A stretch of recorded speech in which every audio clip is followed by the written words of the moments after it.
테크노벤처스의 김기준 부대표님 박수를 부탁드리겠습니다. 스타트업 정신으로 실험을 멈추지 않는 VC. 여느 스타트업 못지않게 여러 가지 가설을 테스트하면서 지금까지 성장을 해왔거든요. 그 스타트업의 출발이 뭐부터라고 생각을 하세요? 누군가의 이제 페인포인트, 뭔가 어려운 상황, 풀려고 하는 문제를 찾으면서 스타트업이 시작되잖아요. 근데 저희도 이제 이거에서부터 2012년에 시작을 했었던 건데 어느 상황에서도 계속 끼고 사는 게 되게 일반화된 시대였던 것 같아요. 이런 이제 시대를 이제 맞이하면서 요 시대를 살고 있었던 먼저 생각하는 인재분들은 이거 뭔가 세상에 변하고 있어, 기회가 있는 것 같아, 이런 생각들을 많이 했었었고, 그러면 이분들이 이제 그 문제의식을 가지고 창업을 하면 누군가가 이제 투자를 하고 이제 출발을 할 수 있어야 되는데 스타트업들한테 원활하게 이루어졌냐 하면 그렇지 않았었거든요. 근데 왜 그런지 한번 생각을 해보면 요거랑 이제 비교해서 좀 생각을 해보려고 해요. 그러니까 이제 과수원을 하려고 하는 어떤 이제 지금 우리가 창업을 하는 것처럼 난 과수원으로 뭔가 해보겠어라고 하는 분들이 만약에 투자자를 찾아오면 다들 이렇게 얘기하실 거예요. 저희 잘 될 거예요. 사과도 되게 많이 열리고 이제 돈 많이 벌릴 거예요. 매출이 이렇게 쭉쭉 올라갈 거예요. 이거 같은 그림이니까 매년 더 이제 사과는 더 열릴 거다, 이런 얘기들을 하실 거고, 이게 왜 말이 되냐를 말씀해 주시기 위해서 이런 것들을 얘기하실 건데, 일단 사과나무 씹을 땅이 엄청나게 넓어요. 그리고 한 번 정도 돌려봤는데 여기 나온 사과들을 보세요. 얼마나 맛있어요. 이런 결과물도 있을 수 있을 것 같고, 아니면 여기까지는 안 갔더라도 묘목 심었는데 얘네 잎이 반짝반짝하고 건강하고 여기서 당연히 맛있는 사과가 나오지 않을까요? 뭐 이런 걸 보여주시면서 농사가 잘 될 거라고 이렇게 얘기를 해주실 건데, 근데 하지만 현실을 생각해 보면 모바일에 어떤 서비스를 만들겠다고 창업하시는 분들이 이런 것들을 보여줄 수 있는 것들은 거의 없을 거거든요. 근데 그때까지 이제 투자를 주로 해오시던 이제 VC 분들이 주로 투자하는 영역은 대부분 제조와 관련된 쪽이라든지 이제 부품을 납품하게 되는 계약이 생기는 걸로 이제 회사가 쭉 성장하는 그런 눈으로 확인하면서 투자를 하시던 분들이 대부분이셨을 텐데, 모바일 영역에서 한번 이거 좋은 문제인 것 같아요, 창업 한번 해볼게요 라고 해서 오시는 분들은 아무것도 보여주시지 못하고 그냥 눈은 반짝반짝 빛나는데 그거 외에는 저희가 뭔가 확인할 수 있는 거는 없는 그런 상황이었었던 거예요. 그러다 보니까 기존에 이런 인더스트리를 투자했었던 VC로서는 이제 이런 영역을 이 상태에서 투자할 수가 없었던 거죠. 그래서 이걸 문제라고 생각을 했었거든요, 2012년에. 지금은 너무나 이런 프로그램들도 많고 초기에 투자하시는 분들도 많지만, 그때 당시로만 돌아가도 초기 투자를 받지 못하고 그래서 시작을 못하고 결국 첫 단추 끼는 것부터 안 돼서 이 에코시스템 자체가 만들어지지 않을 것 같다라는 이제 생각을 하게 된 거였었고요. 그래서 이제 우리는 좀 다르게 생각하면서 투자를 해보자, 가설을 세워서 이게 될 거다라고 믿으면서 해보자라고 생각했었던 거고, 그래서 이런 이제 생각들을 했어요. 예를 들면 이런 건데, 아까 과수원을 이제 하겠다고 오시는 분이었으면 저희 땅이 굉장히 비옥합니다. 그리고 여기에다가 정말 좀 우수한 품종의 씨앗을 심을 거다. 저희 요거 관련해서요, 농사를 지어보기도 했고요. 어제 그냥 귀농한다고 방금 내려온 이런 의지만 있는 사람들 아니고 역량과 경험이 충분한 팀입니다. 이런 얘기들을 해주실 텐데, 이걸 저희의 상황에서 이제 치안해서 생각해 보면 이렇게 생각해 볼 수 있지 않을까 싶었어요. 그러니까 이 비옥한 땅이라는 거는 계속해서 사업을 해나가실 수 있는 뭔가 원천을 제공해 주는 거라고 생각해서 왜 사업을 하시는지에 대한 강한 모티베이션 이유를 이제 보자 생각을 했었고, 그 다음에 결국 씨앗이라는 거는 어떤 문제를 풀 거냐와 관련이 깊은 것 같아서 문제에 대한 것, 그 다음에 당연히 팀에 대한 것. 그래서 요거를 합쳐서 이제 어떤 스토리라고 생각하는데, 요걸 보면서 투자하면 되지 않을까. 설사 지금 각 만들어진 팀이라고 해도 이런 생각을 했었었고요. 근데 이제 이런 스토리가 왜 중요하다고 생각하냐면 되게 많이 보셨던 이제 그래프잖아요. 처음에 이제 서비스 나와서 많이 주목을 받다가도 빠졌다가 어려운 시간을 지나다 때로는 더 안 좋은 상황이 되기도 하고, 이런 걸 이제 고객들의 니시가 뭔지를 맞춰 나가면서 점점점 올라갔다 내려갔다를 반복하면서 인사이트를 쌓아서 언젠가는 이렇게 올라가는 이런 이제 지난한 과정을 겪는다라는 그래프였었고, 실제로 뭐 에어비앤비 같은 경우도 초기에 거의 뭐 수년은 별로 사용자가 늘지 않는 채로 시간을 오래 보내다가 저런 과정을 비슷하게 겪으면서 이렇게 올라가는 그래프를 보여줬었거든요. 그래서 이제 이런 그 지난한 과정을 이제 겪어야 된다는 거를 알기 때문에 어떤 문제를 풀고 이런 이 팀의 스토리를 듣는 거가 이거를 견뎌내면서 끝까지 하실 수 있을지 없을지를 보는 좋은 이제 그 가늠자가 될 거라고 생각하면서 이런 걸 보면서 투자하자. 당장 지금 뭐가 없더라도 이런 생각을 하게 됐었던 거고요. 결과물이 이제 거의 나와가고 있어요. 2012년에 만든 이제 115.6억짜리 펀드로 방금 말씀드렸던 생각으로 초기 투자를 엄청나게 빠르게 많이 매주 한 건씩 정도를 했었었고요. 그래서 115.6억으로 한 50호 정도 투자를 했어요. 그래서 대충 생각해보면 뭐 2억에서 3억 정도였으니까 시드 투자에 해당이 됐었고, 좋은 팀이라고 소개를 이제 받아서 얘기를 한참 들었는데, 실제로 이제 회사에 와서 미팅을 하는데, 우리한테 투자 받는다고 합격하기 전에는 이 방을 나갈 수 없어, 나가지 마, 뭐 이렇게 해서 그냥 바로 투자를 결정하고 진행하는 그런 경우도 있었었거든요. 그만큼 그때 굉장히 공격적으로 빠르게 많이 투자를 했었던 것 같아요.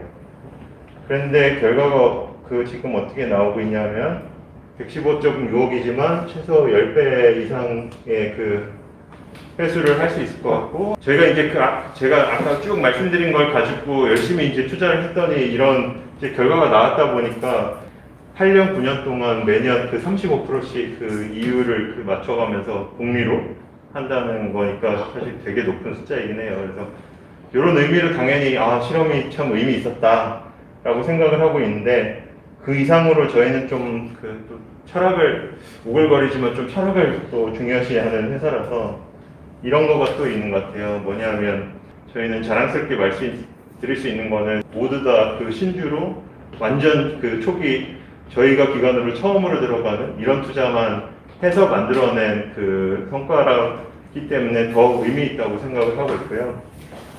그리고 이것도 되게 중요하게 생각하고 강조드리고 싶은 건데, 이 레퓨테이션이란 말을 왜 썼냐면, 수익률만 제일 많이 내기 위해서 한번 지금 이 회사 좋은 상황이니까 무조건 사고 싶은 애들 중에서 제일 비싼 가격 얘기하는 애한테 팔자 이렇게 되면 그 주식이 어디고 어떻게 갈지 솔직히 알 수가 없어요.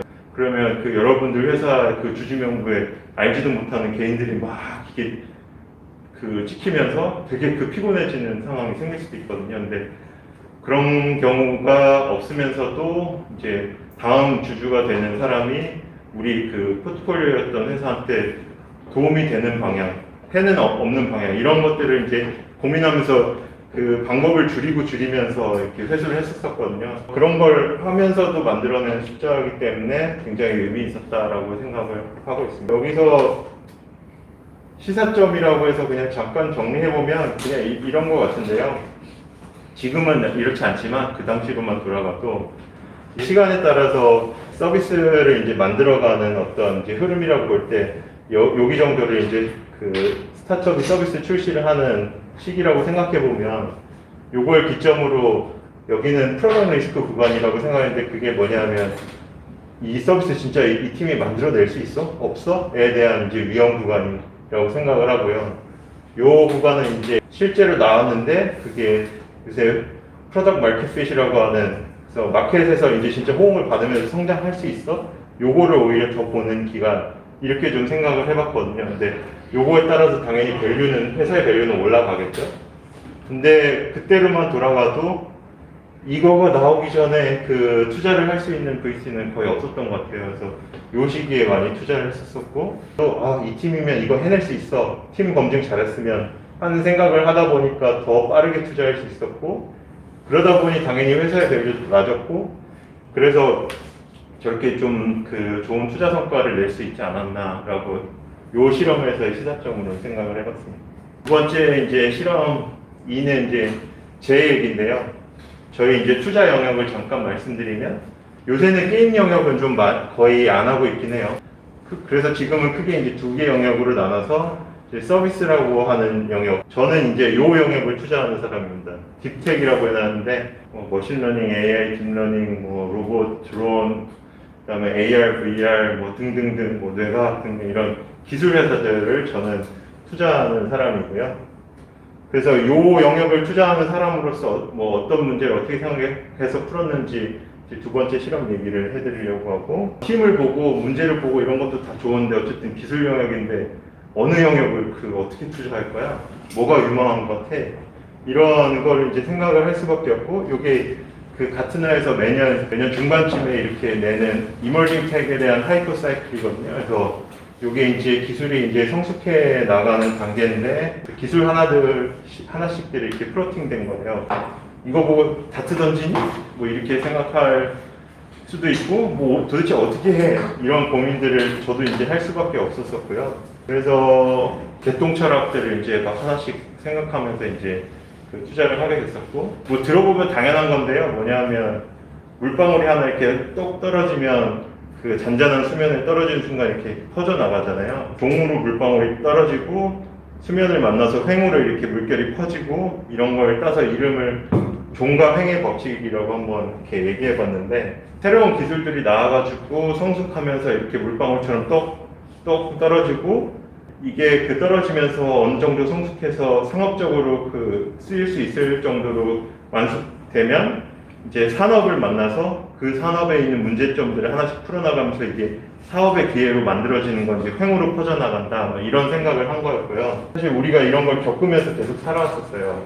예를 들면 디지털 PC 이런 물방울이 떨어지면서 바뀐 거는, 요새 PPT 이렇게 만들어서 편하게 하잖아요. 근데 아마 그런 거 보신 적 있을 텐데, 이렇게 큰 대자보에 나무 막대기 이렇게 하나 이렇게 싹 넘겨서 설명하고, 그런 시대에 살던 거가 디지털 PC라는 기술 물방울이 떨어지면서 이제 지금은 너무나 당연하게 쓰고 있는 로컬에서 돌아가는 오피스 프로그램들이 많이 이제 사업의 기회로 이제 만들어지는 그런 시기도 있었었고, 이런 것들이 이제 계속 일어나는데, 웹이라는 물방울, 또 2008년 정도 돼서는 모바일이라는 거가 물방울로 이렇게 똑 떨어지면서 인화, 이동성, 실시간 이런 것들이 반영된 새로운 사업 기회들이 이제 횡으로 막 퍼져나가는 시대를 이제 살아왔던 것 같아요. 근데 웹이라는 물방울이 기술의 단계로 떨어질 때는 지금은 상상하기도 어렵지만 홈페이지 만드는 것만으로도 회사를 만들어서 상장을 하던 시기도 있었거든요. 마찬가지로 모바일의 시대 한번 생각해 보세요. 예전에 뭐 2011년, 12년 이때만 해도 앱 만들어주는 것만으로도 회사 비즈니스가 만들어지고 그것만으로 투자를 받던 시대도 있었거든요. 근데 지금은 그렇지 않잖아요. 이거는 이미 이제 툴이 된 커머디티화된 기술이고, 그래서 이런 시대를 이제 살고 있는 건데, 점점점 이제 데이터는 많아지는 방향으로만 흘러갔던 것 같거든요. 원래는 이거 종이에다 글씨 써가지고 없던 데이터가 로컬이지만 PC에 저장되기 시작했고, 그게 이제 인터넷으로 연결되면서 검색 가능하게 데이터들이 엄청 많아지기 시작했고, 근데 그것도 모자라서 획일화된 데이터 말고 이런 형질들을 반영한 데이터로 쪼개지고 하면서 엄청나게 또 많아지고, 그래서 데이터는 점점 많아지는 방향으로만 이렇게 흘러갔는데, 그러다 보니까 너무 데이터가 많아서 이걸 1부터 몇 개까지 모르겠지만 다 보면서 할 수가 없는 세상이 점점 되어가고 있다고 생각을 했어요. 그래서 뭔가 이 상황을 해결해 줄 수 있는 기술이 다음 물방울로 떨어지는 게 맞겠다라고 생각을 했었고, 그래서 머신러닝이나 AI라는 영역이 당연히 그 다음으로는 이걸 싹 정리해줘서, 야, 그렇게 많은 거 다 보지 말고 이 중에서 너한테 맞는 건 이거야 라는 걸 머신이 좀 알아서 해줄 수 있는 그런 시대가 될 수밖에 없겠구나, 이런 생각을 한 게 이제 저의 가설이었었어요. 많은 분들도 다 그렇게 생각하셨겠지만, 머신러닝 이런 키워드를 가진 회사들을 많이 투자를 했었었고요. 또 이런 회사들을 첫 VC 투자 받는 거를 제가 했었었고요. 이 회사는 이름이 바뀌었는데 지금은 이제 왓차로 이름이 바뀐 회사고, 근데 결과는 어떻니?를 이제 말씀드려야 되는데, 사례로 하나 말씀드리려고 하는데, 의료 영상 이미지를 딥러닝 기반 이미지 인식으로 분석하고 해석도 하고 이런 회사거든요. 제가 시드 투자를 했었고, 처음에 2014년에 만났을 때는 이런 걸 하고 있었어요. 키워드로는 이미지 레코그니션이라고 요 박스 안에 있는 놈이 뭔지를 그 인지하는 그런 그 기술 키워드를 가지고 있었고, 근데 그걸 한번 패션에 적용해 볼게요. 뭐 이런 그 생각을 하고 계셨었고요. 뭐 이런 거였는데, 이제 상품 중에서 이런 이제 컬러 고르고 모자, 신발, 옷 중에서 옷 고르면 그거에 맞는 거 이렇게 찾아주는 뭐 이런 거를 처음에 만드셨었고, 그러다가 이제 두 가지 색으로 해서 이렇게 빨간색이랑 흰색 들어간 옷 찾아줘 하면 이런 것도 했었었고, 그런 걸 하다가 그 중간에 이제 의료 영상 쪽을 그 도메인을 패션에서 그쪽으로 바꾸면서 차근차근 기술을 만들면서 좋은 성과들을 만들어냈고, 뭐 이것도 한 2, 3년 된 거긴 하지만 이제 그 폐 사진에서 어떤 그 질환을 찾고 유방암 관련해서 질환을 찾고 뭐 이런 건데, 피지션 혼자서 찾는 것보다는 유닛이랑 같이 찾을 때가 훨씬 더 정확도가 높고, 사실은 뭐 유닛이 혼자 찾는 게 훨씬 더 정확도가 높고 뭐 이런 그 결과들을 만들어냈었고요. 그래서 이거 기반으로 해서 작년부터는 KFD 승인도 받고 가지고 이제 병원에서 유료로 사용하고 이런 것들이 이제 비즈니스로 시작되고 있는 그런 회사입니다. 이런 거 진짜 머리 뽀개질 것 같은데 어떤 팀이 그 해야지 잘할 수 있지? 이런 생각을 했었었고, 그런데 마침 그 루니 팀을 갔을 때는 뭐 이런 구성이었거든요. 학벌 보고 투자하는 재수없다. 뭐 이거로 끝낼 수도 있을 것 같은데 사실 거기서 멈춘 건 아니었었고요. 뭐 이런 게 있었어요. 그 아까 있던 멤버들이 사실은 그 힙합 동아리 하면서 거의 뭐 10여 년 전부터 그냥 아주 가까이 지내던 분들이었고, 우리 이미지 레코그니션 관련해서 한번 뭐 좀 제대로 해보자 해서 요 멤버들이 서로 다른 필요한 그 연구실에 가서 박사과정을 하면서 나중에 뭉치자, 이런 그 배경을 가지고 있다 보니까 이런 팀이면 할 수 있겠네 라는 생각을 하면서 투자를 하게 됐었던 거였고요. 그래서 저는 이제 2014년에 시드 투자를 했었었고, 그 다음에도 15년에도 투자했고, 16년에도 투자했고, 18년에도 투자했고, 19년에 투자했고, 매 라운드가 있을 때마다 투자해서 5번 투자를 했었습니다. 그래서 다 그 회수를 하게 됐고요. 그래서 70배를 벌었습니다. 그 회사들 모두 지금은 그 1000억 밸류 이상으로 이제 성장하고 있어서, 그때 이제 가설을 세우고 그 실험을 했었던 게 맞았구나라는 이제 생각을 하고 있고요. 가장 최근에 이제 저희 회사의 이제 실험이 계속해서 이루어지고 있는 것들 몇 가지들이 있는. 첫 번째는 그 투자를 하고 투자한 그 회사들이 아주 가까이 지내시게 해서 서로 밀고 끌고 하는 거가 될 때 진짜 우리가 뭔가 도와드리는 것보다 더 큰 힘이 생길 거다 이런 생각을 하면서 해왔던 활동들인데요. 예를 들면 이런 패밀리데이라는 거는 8번에서 9번 정도를 1년에 매달 모였었어요. 근데 90회 이 정도를 했었었고요. 근데 올해는 아쉽게도 이제 코로나 때문에 모이고 있지는 못하지만, 이 상황이 좀 진정되면 당연히 또 할 거예요. 이제 회사가 많아지고 패밀리 수가 많아지니까 당연히 이제 가까운 정도가 많이 이렇게 낮아지더라고요. 그래서 그 뒤에는 약간 좀 관심사가 비슷하신 패밀리 대표님들끼리 모아서 모임을 하실 수 있게 좀 도와드려야겠다라고 해서 기술 회사 중에서 어느 기술 도메인 모아드리기도 하고, 아니면 엄마가 고객인 이런 회사들을 모아보기도 하고, 이런 식으로 소규모 모임을 하는 걸 작년 하반기부터 시작을 해서 했는데, 이거 역시 또 코로나로 인해 많이 좀 흐지부지하게 된 아쉬운 상황이에요. 저희가 만족할 수준은 아니더라도 정말 패밀리 문화라는 게 좀 만들어졌고, 그거의 결과는 이런 거인 것 같거든요.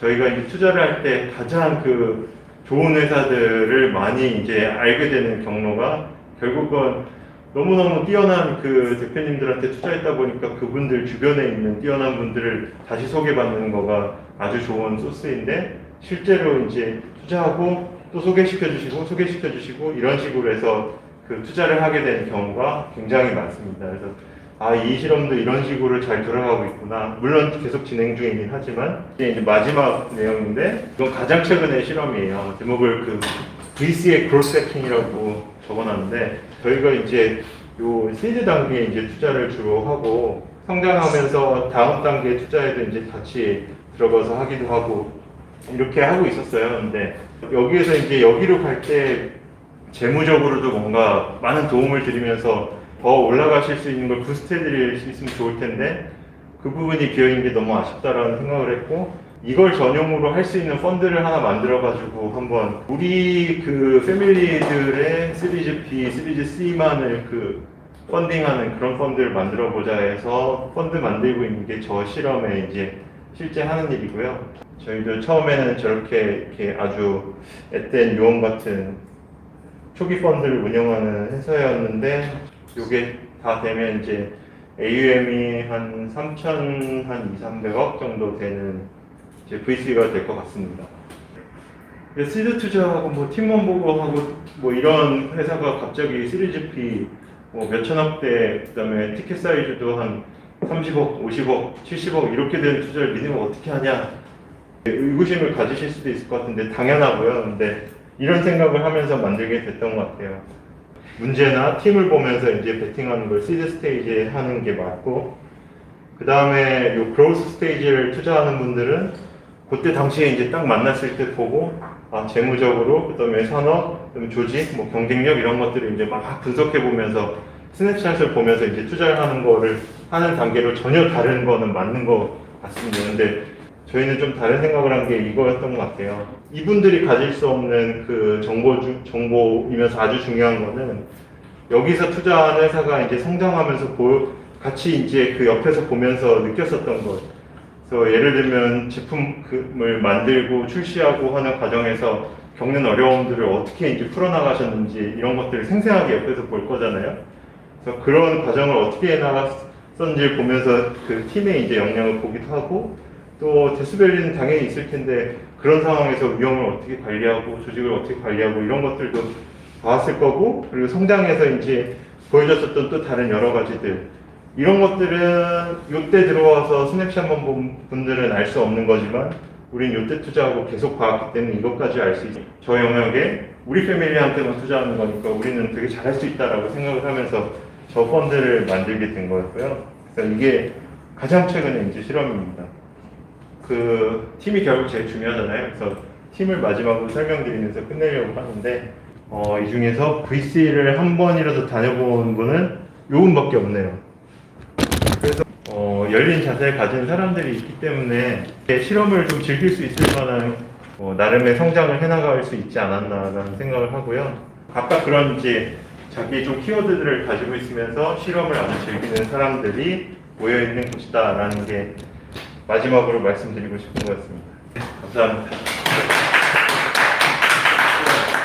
당근마켓도 이제 표면적으로 보이기에 지역 커뮤니티를 기반으로 목표를 해서 이제 물건부터 이제 준비하는 것도 시작했다라고 얘기를 하고 있고, 룸밋도 사실 처음에 이미지 음식으로 시작했는데 지금 보니까 지금 핫한 이제 바이오 쪽으로 또 의료 쪽으로 넘어와 있고, 이런 것들 보면서 처음에 시드를 투자하실 때 카카오 벤처스에서는 어디까지 보고 이 회사가 어디까지 갈지 보고 투자하시는지, 그리고 그 회사들이 거기까지 그리고 투자를 유치했었는지가 궁금합니다. 사실요, 어느 사업 운영이 어떻게 잘 돼가지고 돈을 얼마 벌고 이런 걸 시드 투자 때 예상하고서는 나 투자 성공했다라고 말씀하시는 분이 계시다면 가서 저 막 진짜 강의를 듣고 싶고요.